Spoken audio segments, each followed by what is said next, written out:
में जो संभावना थी कि पानी में सीवरेज का पानी मिला हुआ है वो कंटेमिनेट है और इसलिए उसका ट्रीटमेंट पहले से चालू था और अभी भी वही ट्रीटमेंट चल रहा है। इंदौर के भगीरथपुरा में मौत का जिम्मेदार पानी ही निकला। लैब रिपोर्ट से हुआ बड़ा खुलासा। एमजीएम मेडिकल कॉलेज की लैब में हुई है पानी के नमूनों की जांच। स्वास्थ्य विभाग को मिली कल्चर रिपोर्ट में दूषित पानी की पुष्टि। मंत्री कैलाश विजयवर्गीय ने कहा कि सीवरेज के पानी के मिलने की जो संभावना थी वह सही पाई गई है। में जो संभावना थी कि पानी में सीवरेज का पानी मिला हुआ है वो कंटेमिनेट है और इसलिए उसका ट्रीटमेंट पहले से चालू था और अभी भी वही ट्रीटमेंट चल रहा है। सर क्या मिला है? सीवरेज का पानी सीवरेज का पानी है जो मुझे लगता है कि चौकी के पास जो हमें साइन मिला वो वहाँ पर वही स्थान सबसे प्रमुख है। बाकी भी हम 100% चेक करेंगे। कम से कम इसमें 8-10 दिन लगेंगे पूरे कॉलोनी को पूरा की पूरा माइक्रो चेकिंग के लिए।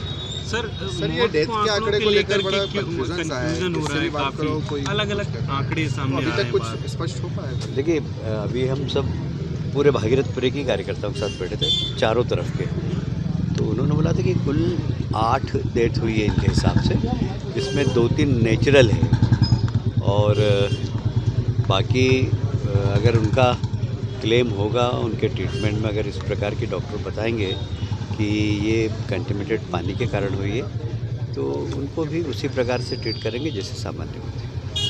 भगीरथपुरा पुलिस चौकी के नीचे से गुजरी पाइपलाइन से मिल रहा था गंदा पानी। क्षेत्र की पूरी पाइपलाइन का किया जा रहा है माइक्रो ऑब्जर्वेशन। पाइपलाइन लीकेज की हर तरह से की जाएगी जांच। वहीं जिला कलेक्टर शिवम वर्मा ने फिर से की 4 मौतों की पुष्टि। कहा दूषित पानी पीने से ही हुई है 4 रहवासियों की मौत। अस्पतालों में भर्ती भगीरथपुरा के मरीज गंदा पानी पीने से हुई हैं बीमार। देखिए आज 13 पेशेंट हम लोगों ने एडमिट कराए हैं और निरंतर जो हमारी टीम सर्वे की टीम है वो घर घर जाकर डोर टू डोर देखती है इसमें, और वो किसी भी पेशेंट में अगर सिम्टम है तो उनको आइडेंटिफाई करती है। हम सभी जगहों पर क्लोरीन की टैबलेट्स और जो अपना ORS का सोल्यूशन के जो किट्स होते हैं वो सारा डिस्ट्रीब्यूट भी कर रहे हैं। ये कार्यवाही अभी आगे भी जारी रहेगी क्योंकि हम पूरी तरह से सुनिश्चित करना चाहते हैं कि इस पूरे क्षेत्र में कोई भी व्यक्ति अगर सिम्टम हो या लेट सिम्टम हो तो उससे ग्रसित कोई भी व्यक्ति ना रहे, और हम सभी को जो आवश्यक मेडिकल केयर है वो उपलब्ध कराएं। माननीय मुख्यमंत्री जी ने निर्देश दिया है कि सभी तरह के सर्वे पूर्ण किए जाएं, सभी जो पीड़ित हैं उनका बेहतर से बेहतर इलाज हो, तो इसके लिए हम लोग कार्य कर रहे हैं और हम हमेशा ये प्रयास कर रहे हैं कि कोई भी व्यक्ति जिसको सिम्टम हो वो किसी प्रकार से भी हमारे से नेट से छूटे नहीं। सर कितने अंडर ट्रीटमेंट हैं और कितने डिस्चार्ज हुए हैं अभी तक? देखिए अभी इस समय वर्तमान में जो निजी और सरकारी मिलाकर कुल टोटल 201 अभी जो एडमिशन हमारे एडमिटेड हैं पेशेंट, उनका इलाज चल रहा है अभी। और डिस्चार्ज कुल 71 लोग डिस्चार्ज भी हुए हैं अभी तक। आज के दिन 13 लोग एडमिट हुए हैं। कल से आज कम हुए पेशेंट या बढ़े हैं सर? नहीं देखिए पेशेंट की संख्या तो कम हुई है, आज 13 एडमिशन हुए हैं और हालांकि हम लोग अभी इसको यही कर रहे हैं कि हमारे सर्वे टीम और मेहनत करे। अगर कोई भी पेशेंट किसी को जरा भी सिम्टम हो तो उसको हम लोग एटलीस्ट एडमिट कर ले, उनको मेडिकल केयर करना शुरू कर दें, तो इसके लिए हम लोग काम कर रहे हैं। आज के दिन 13 लोग अभी एडमिट हुए हैं। देखिए एक जो नगर निगम की टीम लीकेज ट्रेस करने के लिए कार्रवाई कर रही थी तो उनको एक चैम्बर जरूर मिला, जहां पर एक टॉयलेट जरूर मिला जिसका बिना चैम्बर के कनेक्शन का एक कंटेमिनेशन का पॉइंट उन्होंने लोकेट किया है, उसको उन्होंने रेक्टिफाई भी किया है।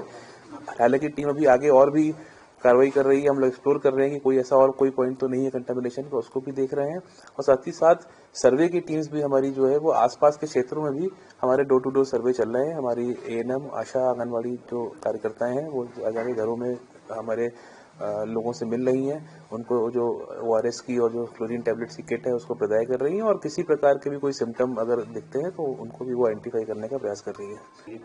बिल्कुल देखिए जब उस समय जब पेशेंट गए और जब हमारे कम्युनिकेशन अस्पतालों को हुए तो कई जगहों पर क्योंकि लगभग 27 अस्पतालों में जो भी निकट अस्पताल थे वहाँ पे पेशेंट ने एडमिट कराया अपने परिजनों को, तो ये मैसेज कई बार थोड़ा देर से पहुंचा, तो लेकिन सभी लोगों का माननीय मुख्यमंत्री जी ने निर्देश दिए हैं कि सभी जो पीड़ित हैं उनका इलाज मुफ्त किया जाएगा। तो यदि उन्होंने कोई पैसा जमा किया है तो उसको हम लोग रिएम्बर्स भी कराएंगे, और इसकी कार्रवाई शुरू भी हो चुकी है। हम लोगों ने सभी अस्पतालों से जो भी उनकी लिस्टिंग थी उसको लिया है। ऐसे कोई भी पेशेंट जिनका अगर जो उल्टी दस्त से पीड़ित हैं, जो इस भगीरथपुरा के इस पूरे इंसिडेंट से जो अस्पताल में गए हैं, अगर उन्होंने कोई भी राशि जमा करी तो उसको उनको रिम्बर्स कराया जाएगा। शासकीय अस्पतालों में अभी भी दवाइयाँ मंगा रहे हैं, मतलब मरीजों के परिजन जो है उनसे कहा जा रहा है कि आप ये दवाइयाँ लेकर आइए, बाजार से लेकर आइए, वो वहाँ उपलब्ध नहीं है। ये तो गंभीर बात है, आपने बताया, इस पे हम लोग कार्रवाई भी करेंगे। अगर आप इसका और डिटेल शेयर चाचा करें। नेहरू अस्पताल पे ही वहाँ कुछ मरीजों से ये कहा गया है कि उनके परिजनों से कि आप इनकी दवाइयाँ लेकर नहीं, ये गंभीर बात है, हम लोग इसको तत्काल संज्ञान लेते हैं और इसको बात करके इसको रेक्टिफाई करते हैं और जो संबंधित उनसे भी स्पष्टीकरण लेते हैं इस बात।